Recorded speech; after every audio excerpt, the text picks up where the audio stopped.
Públicas. O professor Leonardo Ribeiro já está conosco.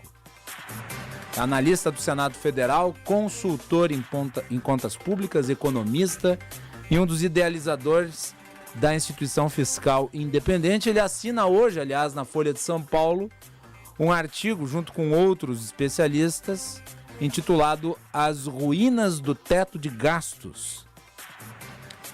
Professor, seja muito bem-vindo aqui ao Bastidores do Poder. É um prazer falar com o senhor. Boa tarde, Guilherme. Boa tarde a todos. Obrigado pelo convite para conversar com você sobre esse tema que é da maior relevância, né? É um tema ruidoso, muito complexo.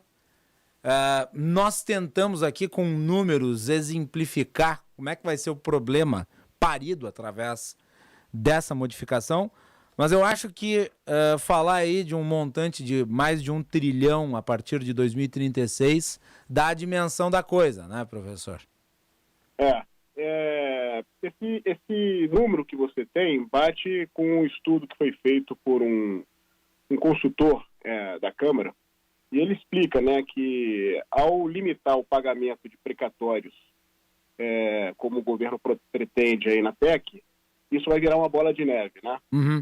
Você deixa de pagar no próximo ano uma fatia, e aí no outro ano a regra é permanente, né? Então o governo vai deixando de honrar essas dívidas, e no final das contas você pode chegar numa conta que ultrapassa aí o trilhão em 10 anos.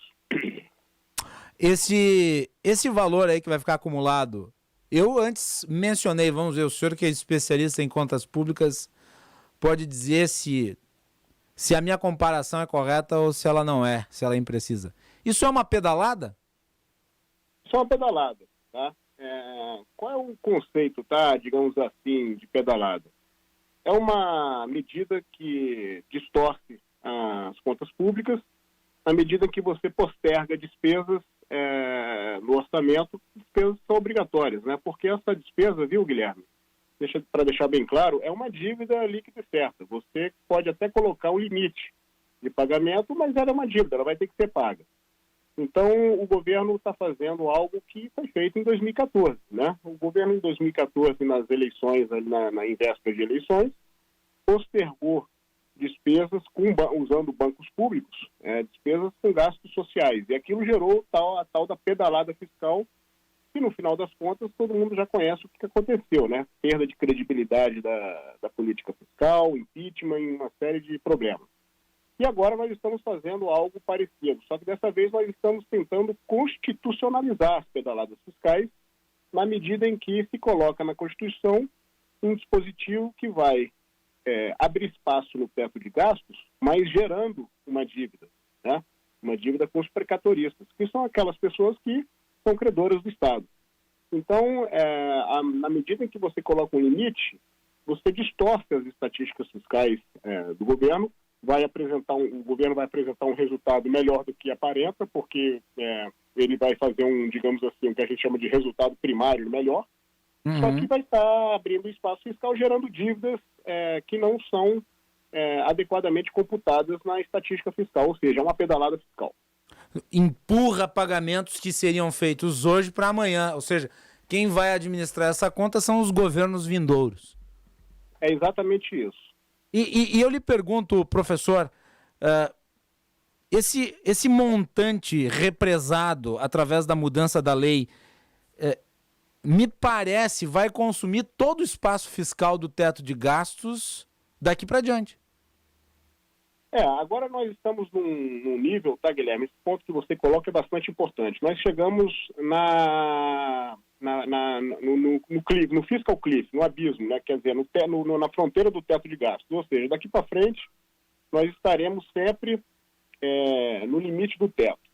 E aí, essa despesa, o governo pretende abrir espaço fiscal para gastos sociais, para, na verdade, corrigir, digamos assim, o orçamento que foi mandado com defasagens e, basicamente, abre um espaço fiscal de 90 bilhões. Então, desses 90 bilhões, 75 bilhões é para gasto social, que é o novo programa social, e essas correções nas despesas para a Previdência do orçamento. Então, basicamente, nós estamos aqui abrindo espaço fiscal no teto para conseguir aí tocar essa agenda social que nós sabemos que é importantíssima aí para o país. As pessoas estão sofrendo muito aí o desemprego, enfim. No entanto, o que a gente questiona, nós especialistas, é a forma, né, com que se está fazendo isso. A forma não é a forma mais adequada. E nós comentamos aqui ainda na semana passada com o Felipe Salto, seu colega economista, diretor executivo do IFE, não se questiona a necessidade de gastar com o social. Mas tudo que está sendo feito da pior forma possível, inclusive a extinção do Bolsa Família. Exatamente. Sem uma substituição organizada. Exatamente, sem planejamento, né? E da mesma maneira, as soluções, entre aspas, econômicas, elas vão sendo criadas de forma atabalhoada.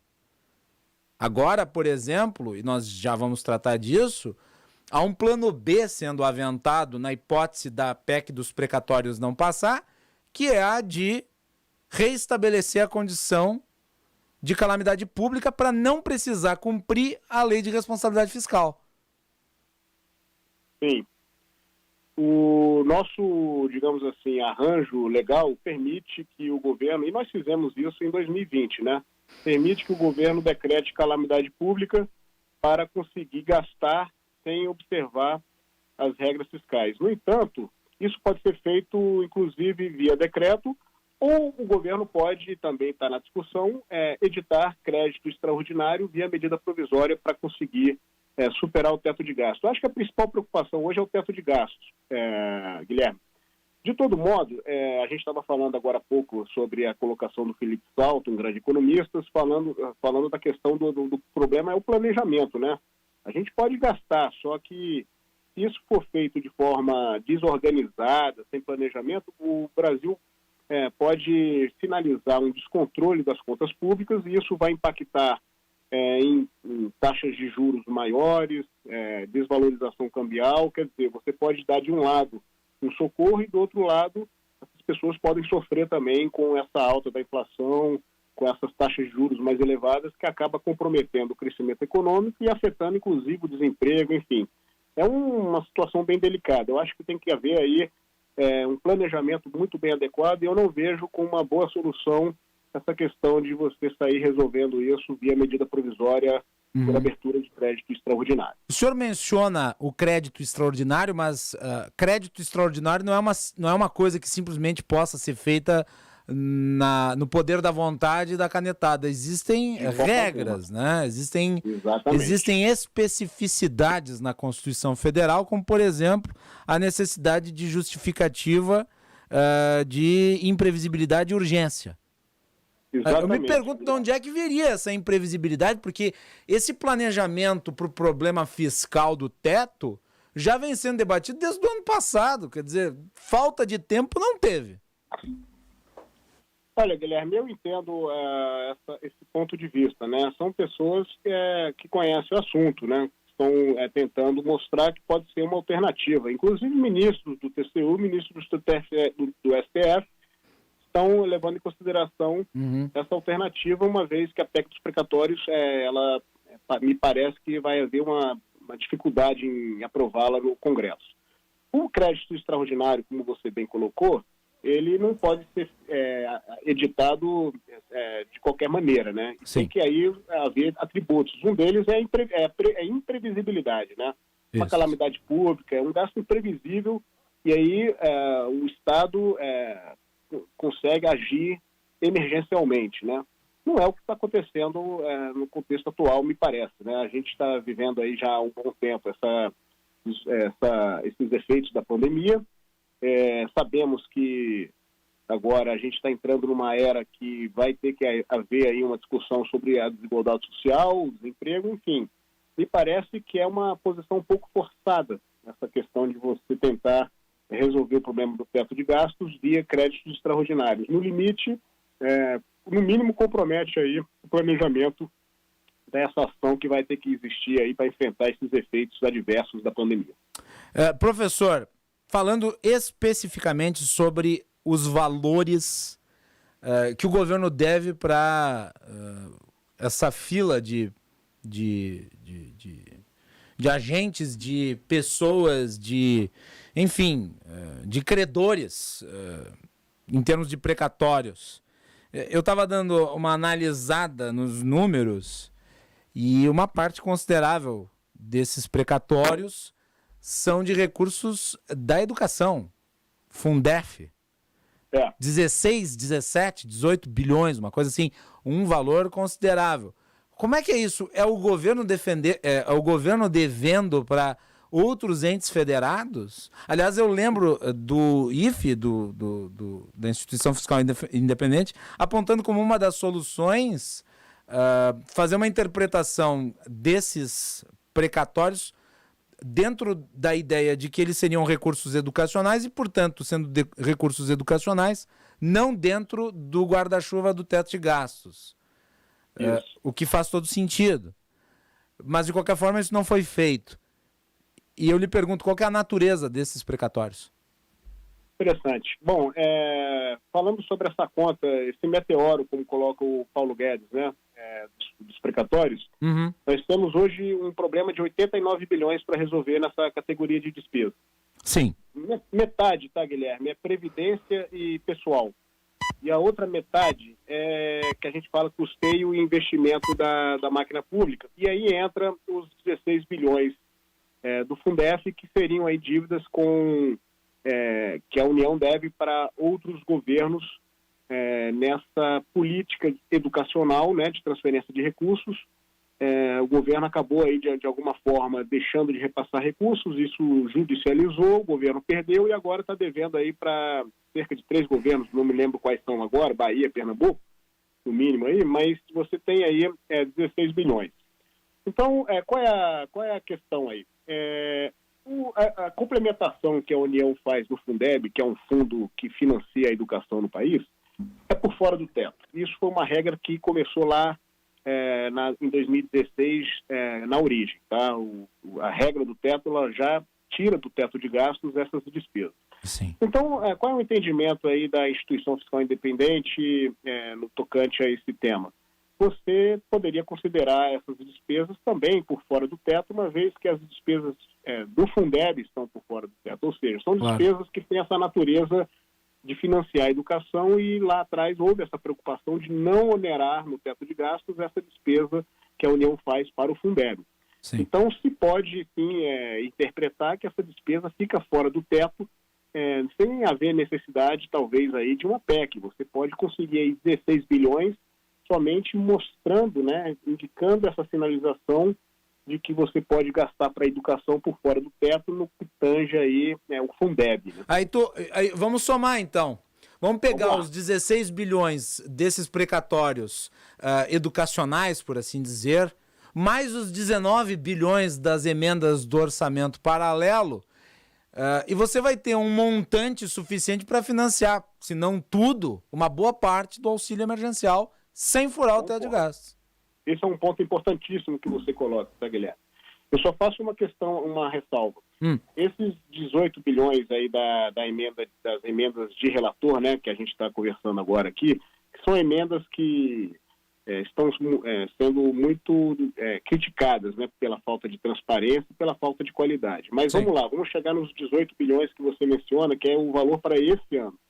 No próximo ano, nós ainda não temos alocado nenhum recurso para emendas de relator. Isso vai surgir agora no processo. De todo modo, o que a gente pode falar, como você bem coloca aí, das emendas, a gente pode trazer aí as emendas individuais obrigatórias, Claro. que também são emendas orçamentárias, e que para o próximo ano somam 18 bilhões. Então, sim, você tem condições aí de fazer um remanejamento, aproveitando esses 16 bilhões do Fundeb, e remanejando as emendas individuais obrigatórias, que não são as de relator, mas são também emendas para esse programa social. E aí é uma discussão política, né? Do ponto de vista técnico, a como você buscar recursos para financiar esse programa social. No entanto, tá, Guilherme, ainda faltaria um pedaço aí para financiar as despesas com previdência que estão subestimadas no orçamento. Eu estava dando uma olhada na grade de parâmetros econômicos aqui que o governo usa para fazer a proposta orçamentária que enviou para o Congresso, e a gente vê uma defasagem enorme aí, né? A inflação está muito abaixo do que vai ser, o crescimento também do PIB. Então, assim, a gente tem um orçamento que eu chamo de uma mera folha de papel. Então, além de resolver o problema, tá, Guilherme? Ele não é um orçamento real na sua avaliação. Não é um orçamento real. Então, assim, você tem, além de resolver essa questão do auxílio, também é preciso resolver as despesas subestimadas. Então, é um desafio muito grande. Para resolver o problema do gasto social, eu concordo com você. É possível fazer remanejamentos usando essa questão do Fundeb e as emendas dos congressistas. Eu tenho tocado nesse ponto. Não se dá para analisar uma legislação como a da Lei do Teto de Gastos como se fosse um dogma, né? As leis, elas estão aí para serem adaptadas à circunstância. Claro, não se pode mudar da forma como está se mudando, para se adaptar a uma realidade que foi criada por uma série de fatores, inclusive com muitas características de incompetência, de incapacidade, de falta de articulação. Mas as leis, elas são criadas em determinados momentos e, a depender de como as coisas andam, elas podem, com debate, com planejamento, com participação social no sentido mais amplo, ou seja, com um amplo debate público a respeito, podem ser modificadas. O teto de gastos ele foi criado em 2017 em virtude de uma conjuntura que era de depreciação econômica, a necessidade de conter o aumento das despesas. A pandemia, eu estou fazendo aqui um raciocínio, depois eu gostaria da sua análise a respeito. A pandemia estabeleceu um novo pacto social em que o Estado deverá estar mais presente, porque nós temos aí um conjunto de pessoas na amargura mais plena e que precisam do amparo imediato do Estado. Portanto, existe uma nova condição econômica. A discussão sobre o teto de gastos, ela é permanente desde 2017. Inclusive a lei, lá o artigo 108, prevê em 2026 a revisão do indexador. Tudo isso que foi feito destrambelhadamente poderia ter sido debatido com tempo na construção de uma alteração do teto que mantivesse a base da credibilidade da nossa economia. O senhor concorda com isso? Concordo. Você foi muito feliz aí nas suas observações, tá, Guilherme? A gente percebe que a pandemia, eu não digo só a pandemia, o mundo está passando por um momento de transformação e agora tem uma nova ordem, né, que é a ESG, né, Environment, Social e Governance. A gente está entrando agora num momento em que vai ser dado muita atenção a questões sociais, questões do meio ambiente, questões de governança. Só para te dar um exemplo, tá, Guilherme? Já tem empresas que estão emitindo títulos, né, privados atrelados a metas sociais, do tipo colocar metade da diretoria, por exemplo, mulheres, né? Se não cumprir essa meta, paga-se um juro maior para o investidor. Só para exemplificar que nós estamos entrando aí numa era que vai envolver essas questões ambientais, sociais e de governança. E aqui, não há dúvidas que esse combate à desigualdade social entra nessa questão quando a gente olha do ponto de vista do governo, né? Resolver essa questão da assistência social tendo em vista aí essa desigualdade enorme pelo qual passa o mundo e especialmente o Brasil. Uhum. O teto de gastos, como você bem coloca, foi criado em um outro ambiente, né? Foi criado naquele ambiente em que o Brasil se via completamente sem credibilidade da política fiscal e das suas instituições. Optou-se, então, naquele momento, por colocar na Constituição uma regra para limitar o crescimento do gasto. A regra deu certo naquele momento, né? Você ancorou as expectativas, os juros caiu, você controlou a inflação e veio aí toda uma mudança de contexto que agora que nos permite discutir. Isso é uma questão muito de como se vai colocar esse debate, tá? Para você não desancorar, digamos assim, a política fiscal de uma hora para outra, como está se tentando fazer. Por exemplo, Guilherme, lá na Europa, coisa está mais organizada. Eles criaram uma plataforma, quando eu falo eles, a comunidade europeia oficialmente criou uma plataforma que permite que pessoas do mundo inteiro façam sugestões sobre as novas regras fiscais que vão vigorar a partir de 2023, tendo em vista que as regras fiscais da União Europeia estão suspensas até lá. Então, eu, por exemplo, vou entrar nessa plataforma e vou fazer minhas sugestões, porque eu gosto desse tema e sou especialista. Mas eu estou te dando um exemplo de como que isso está sendo colocado nos países avançados. A gente poderia seguir esse exemplo. Agora, em uma conversa da FGV patrocinada pelo Estadão, os especialistas sugeriram a criação de um grupo no Poder Legislativo para discutir essa questão das regras fiscais, da nova governança, né? Sim. Eu acho isso fundamental, entendeu? Porque aí você faz um debate organizado, envolvendo aí a sociedade, sem criar desordem e sem fazer confusão no nível institucional, mostrando que a importância do teto, talvez até mesmo mantendo o teto, aperfeiçoando o teto, Claro. criando talvez uma nova âncora. Existem... Com debate e planejamento, né, professor? Com debate e planejamento, haveria credibilidade suficiente para se propor mudança. O problema é não fazer isso e propor a mudança. Olha, Guilherme, se você botar aí no governo, se o governo passar credibilidade e seriedade e organização, entendeu?